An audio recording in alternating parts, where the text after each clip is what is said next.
The basis of this program is fact that all of us, regardless of our beliefs, can do nothing but profit from a free exchange of ideas. Using that yardstick, now to our story. Hello, ladies and gentlemen, this is the Brock Lawley program. My name is Brock Lawley. Ladies and gentlemen, every single day, it's a tell you what it is, it's a sidewinder. It's a rattlesnake, grab the tail, we're off and running. I have an interesting topic today, and it's just going to be one of these sort of Brock dinner table kind of conversations today rather than the news, the Tommy gun news that I usually do. And it's been something that's been pressing on my conscience. I'll tell you the truth is, this is where it sits with me right now. My mind and my heart are competing.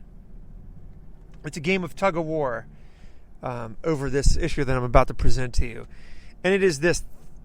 I personally have never seen the hysterics like this. Granted, I haven't been on the earth that long, but I've never seen the hysterics like this. I mean, it is a level, both on social media and on the personal life. I have a lot of more left-leaning friends, so possibly the volume's turned up a little higher in my life than it is in yours. But the level of just hysterical craziness that I'm dealing with in regards to Donald Trump, in regards to the left not having power, I mean, I've just never seen its precedent, never. And with that being said, the sort of more visceral side of me wants to just be like, deal with it. Like take the dog, nose in the fecal matter, deal with it. A lot of this is the bed you've been made, or the bed you've made. I mean, the case of the executive orders, which you're hearing a lot of now, not even, 2 months ago or something, these same people were praising executive orders. So it's all like irrational and nonsense. And of course, the level of hysteric that they're at, just does nothing but increase irrelevancy. Because if you throw everything with the kitchen sink at Donald Trump every single time, no matter what he does, you actually have no credibility when you need something. A lot of these people have a lot of emotional feelings about Syrian refugees, about Donald Trump's feeling towards Muslims. Regardless of whether I agree with them or not, if they, this is an instance that I think should at least be kicked around in the body politic. I think it's a great thing to debate. I think it's a great thing to discuss. I understand people's concerns. I do. I don't always agree with them. And maybe we can get into that at a different podcast. I think it's perfectly reasonable for, the country to vet. I mean, let me ask you a question. If in your house, the last 20 people to kick in your door and rob your house were tattooed rednecks, you'd be doing some extreme tattoo redneck vetting. I'm just guaranteeing you that, okay? Some of this is just common sense. But I understand that there's a lot of emotional stuff going on here. And my point is that the left have already spent all their credibility capital 1,000 times over, because every little thing, Donald Trump passing gas in the wrong direction is like fascistic. So that's the point here. But my question I'm presenting to you, the audience today, is the conservatives have always been the adults in the room. The left is the Lord of the Flies. I mean, they are. They're just children, emotive indulgence everywhere, just like a vomiting emotional indulgence everywhere. So the task of being the adult, of having a sober look at things, of, just kind of spoonful of medicine, trying to say things that are difficult. Oh, we're not able to pay. We're not able to, sustain. We're not able to, the left's always calling the right stick in the mud or old fashioned or so on and so forth, because they say things like that. It's always the plight of the conservative to be the sober voice. It's always the plight of the conservative to hold down sort of the adult dinner table conversation, the Thanksgiving Day of politics, while the kids are over there just throwing food at each other at the kiddie table, which is the left and the Democrat Party. They get to just be pie in the sky. They get to be emotional. This has just been the way it is my whole life. It's why it's tough to be on the right, because you're painted in this way. But everybody knows if the kids are running the house, mortgage isn't going to get paid. It's not going to be any toothbrush. Your teeth are toothpaste. Your teeth are going to rot out of your head. You're going to eat candy all day. I mean, this is an analogy you've been kicked to death. My question is, because the hysterics of the left have reached such a fever pitch, how much responsibility is on the conservative to sort of hold their hand and make them feel better and calm down the volume and turn just down the juice? Now, there's two thoughts on this. Well, it's not our fault, that's their problem.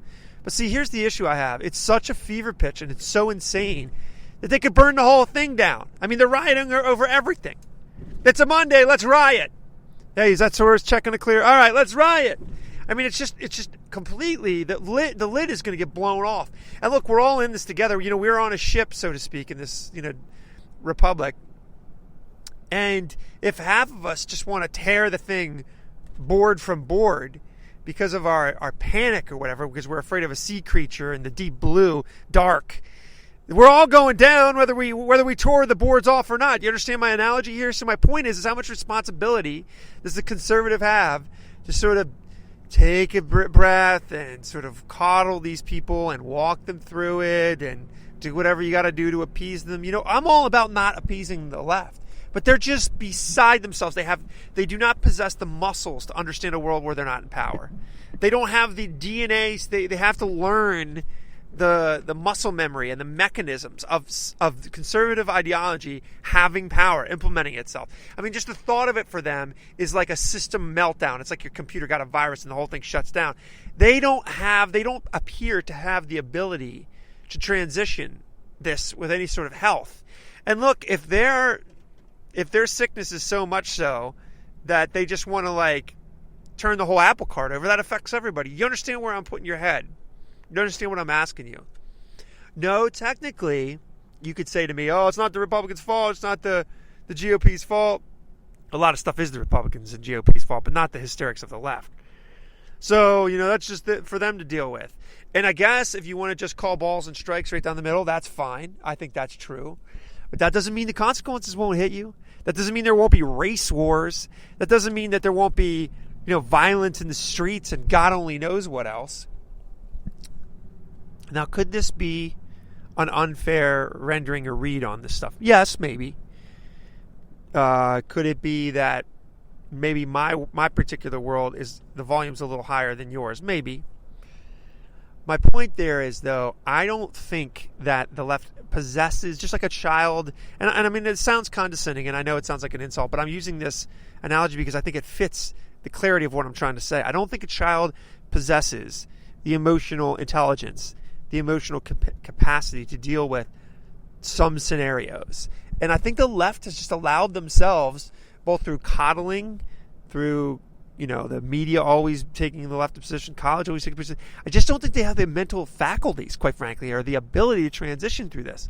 So how much responsibility do people like yourself or myself, who our whole life is resistance, our whole life is having people implement policies that we don't agree with? I mean, that's like normal for us. This is the novelty for us.